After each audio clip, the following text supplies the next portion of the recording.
રાજકોટ શહેરની અંદર સ્થાનિક સ્વરાજની ચૂંટણી પૂર્ણ થયા બાદ જેમ કે રાજકોટની અંદર પોલીસ તંત્રને સાથે રાખીને કે ધાડ પાડવાનું કામ ધાડપાડું લોકો કરતા હોય એવી રીતે રાજકોટમાં અલગ અલગ વિસ્તારોમાં 13 જેટલા ખાસ કરીને હનુમાન દાદાના મંદિરો, માતાજીના મંદિરો ક્યાંક દબાણના બાને અને હાઈકોર્ટ અને સુપ્રીમ કોર્ટના બાના તળે ડિમોલેશન કરવાનું કામ ભારતીય જનતા પાર્ટીની સરકાર દ્વારા કરવામાં આવેલું છે।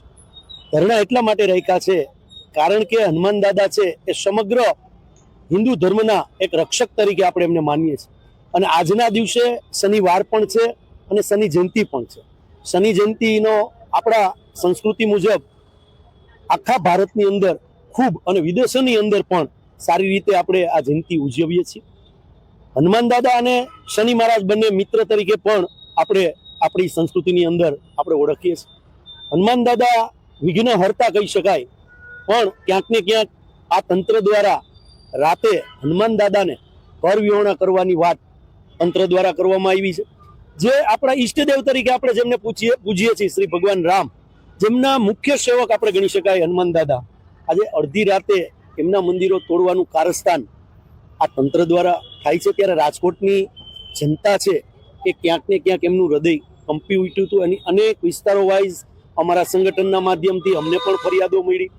એટલે ભગવાનને તમે કદાચ રસ્તાથી દૂર કરી શકો છો, આસ્થાની જગ્યાએ તમે હૃદયમાં જે સ્થાન હનુમાનજીનું સમગ્ર રાજકોટ વાસીઓમાં હનુમાન દાદાનું સ્થાન હૃદયમાં છે, એ હૃદયમાંથી સ્થાન આ તંત્ર અને આ ભ્રષ્ટાચારી તંત્ર ભારતીય જનતા પાર્ટીનું દૂર નહીં કરી શકે।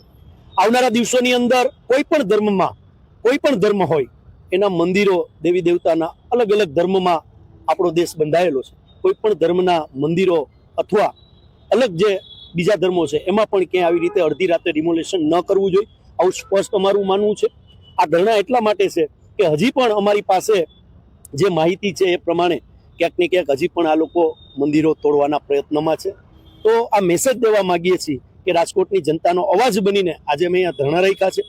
કોંગ્રેસના પ્રમુખ તરીકે વાત કરીએ છીએ, પણ અહીંયા આજે અમારો કોંગ્રેસનો એક પણ વ્યક્તિએ ખેસ નહીં પહેર્યો હોય। માત્ર આજે શનિ જયંતિ છે અને હનુમાન દાદાની આરાધના કરવા માટે અને આ નરાધમો જે મંદિરો ઉપર તરાપ મારી રહ્યા છે એમની આંખ ખુલે એના માટે આજે અમે ધરણાનું આયોજન કરેલું છે અને આશા રાખીએ કે હવે પછી તંત્ર બાકીના જે મંદિરો છે એ મંદિરો નહીં તોડે।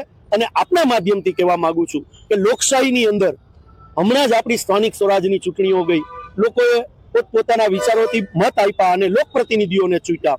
તો લોકશાહી અને આપણું બંધારણ આપણને એક પ્રશ્ન પૂછવાનો દરેક નાગરિકને એક જવાબદારી છે અને એ તંત્રને પણ આપણે પૂછી શકીએ। તો આપના માધ્યમથી હું કહું છું કે રાજકોટના અલગ અલગ વિસ્તારોમાં વોર્ડ નંબર 12 હોય, વોર્ડ નંબર 8 હોય, વોર્ડ નંબર 9 હોય, વોર્ડ નંબર 1 હોય, અનેક વિસ્તારોમાં મંદિરો ઉપર તરાપ આ તંત્રએ રાતે મારી છે। તો ત્યાં આપણા પ્રતિનિધિઓ કેમ ચૂપ છે?